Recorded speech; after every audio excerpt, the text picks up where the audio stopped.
What if I told you that being an immigrant in the US doesn't mean you're destined to grind day in and day out with financial freedom always out of reach? Let's get real. Life as an immigrant comes with unique challenges. But in this video, we'll explore how you can overcome those odds, build wealth, and create a future you never thought possible. Let's start with a look at the numbers. Did you know that in 2022, Mexico was the birthplace of 23% of all US immigrants? That's over 10.6 million people. Following Mexico are India, China, the Philippines, and El Salvador. Now, while we've all heard of ultra-rich immigrants like Elon Musk, Sergey Brin, and Tope Awatona, the reality for most immigrants is quite different. According to Pew Research, the median net worth for immigrant households is $104,000 foreign dollars, far lower than the $179,600 for US-born households. Immigrant wages also lag behind those of native-born workers, with a 26% gap in California alone. Why the disparity? After speaking with several immigrants, I've identified two key reasons. One, lack of financial assets. Many immigrants are less likely to own savings accounts, stocks, or retirement funds, making it harder to build wealth. Two, visa-related hurdles. Immigrants often spend years or even decades navigating complex visa processes like H-1B sponsorships. This consumes time, energy, and resources, leaving little room to focus on wealth building. But does this mean financial freedom is out of reach for immigrants? Absolutely not. Let me tell you about Eddie Nunez, an immigrant from Peru who is now earning over $400,000 a year. At 14, Eddie left Peru, arriving in Virginia. For 7 years, he worked hard but was arrested by Border Patrol and placed in detention. Most people might have given up at that point, but not Eddie. Life was very difficult back in Peru. My mom really struggled. She saw the assassination of her parents right in front of her. She suffered domestic violence.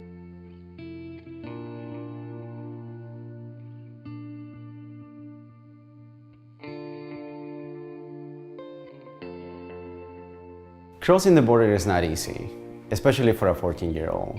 But I had one goal in mind, so I just kept pushing and going, and I made it here.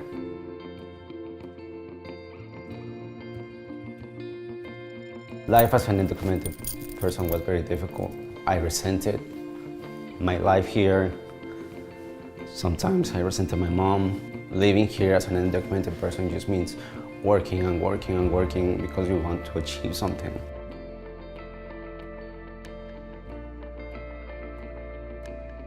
Classes were $1,500 to $1,700 per class.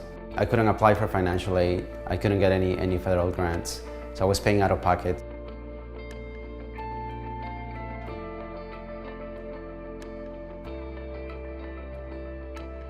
They wanted somebody better for their daughter, and I completely understand that now that I'm a parent. My wife and I decided to get married in secret.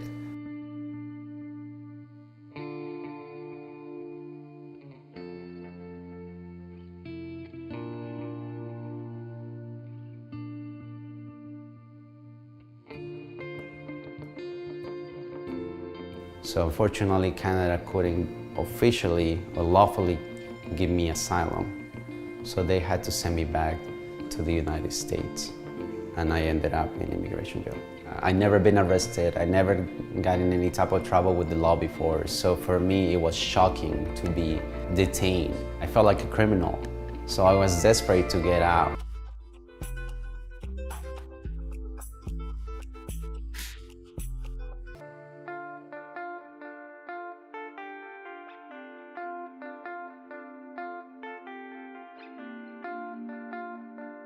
And the judge told me, I'm gonna grant you asylum. You presented a really good case. You explained everything in detail. You defended yourself well in front of the prosecutor. And she also told me, don't ever put your head down for anybody. Be proud of yourself.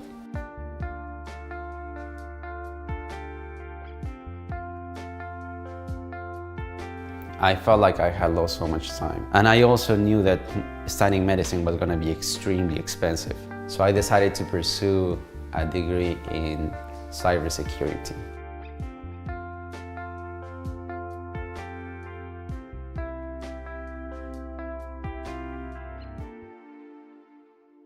As soon as I got my associate's degree from Northern Virginia Community College, I started looking for jobs.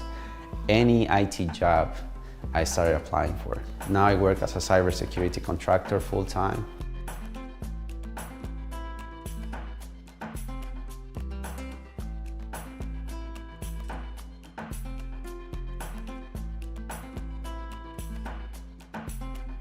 One of the people that I admired, I saw one interview from him, Mark Cuban, and I remember the phrase he used. He said, like, you only have to be right once.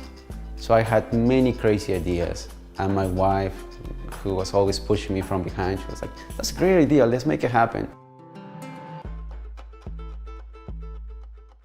We bought our first truck in 2011, and we got a contract with the Virginia Department of Transportation, pushing snow in the winters, that we were able to buy another truck the next year, and then we bought 2 trucks the following year. We kept buying until we had 10 trucks.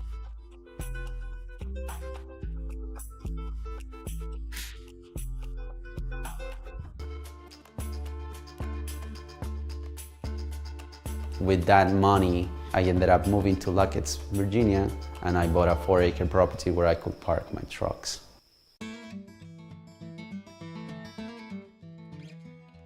Now she has 12 kids that she takes care of, and her business does very well. It brings around $168,000 a year. So with the money that I obtained from selling some snow trucks, and also the money that my wife was saving from daycare, we were able to save that money, and we started buying properties. Right now, we have 8 houses and 7 properties. We fix them up, and then we rent them. Some of the properties that I have are completely paid off. All the others currently have a mortgage. My idea was to get to my goals faster, was to have different streams of income and revenue.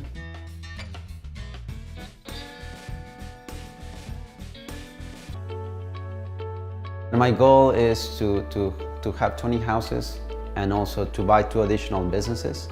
My plans for the future is to own more of my time and delegate more of the work that I currently have.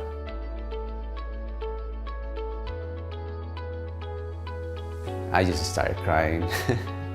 I was extremely happy to finally say, okay, I'm truly a citizen now, and I'm happy to be here.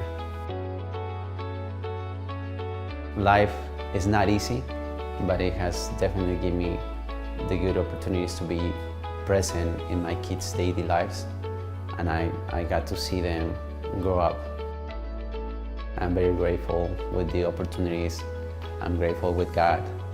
I'm grateful for my mom and my wife. She bet on me. She put all her chips in my basket, and I knew I couldn't afford to let her lose. He started by earning a degree in cybersecurity, which opened the door to high-paying tech roles. From there, he built multiple income streams, starting a snow plowing business during a critical snowstorm, running daycare centers, renovating and renting properties, opening a Peruvian coffee shop. Eddie's grit and strategic moves turned his situation around completely, showing that financial freedom is possible even for those starting with nothing. In future videos, I'll break down more of Eddie's strategies, including how he leveraged multiple income streams to grow his wealth. We'll also explore other wealth-building tools like investing, real estate, and entrepreneurship. If you're an immigrant looking to change your financial future, this channel is for you. Share your story in the comments, subscribe for more, and let's build wealth together. See you in the next one.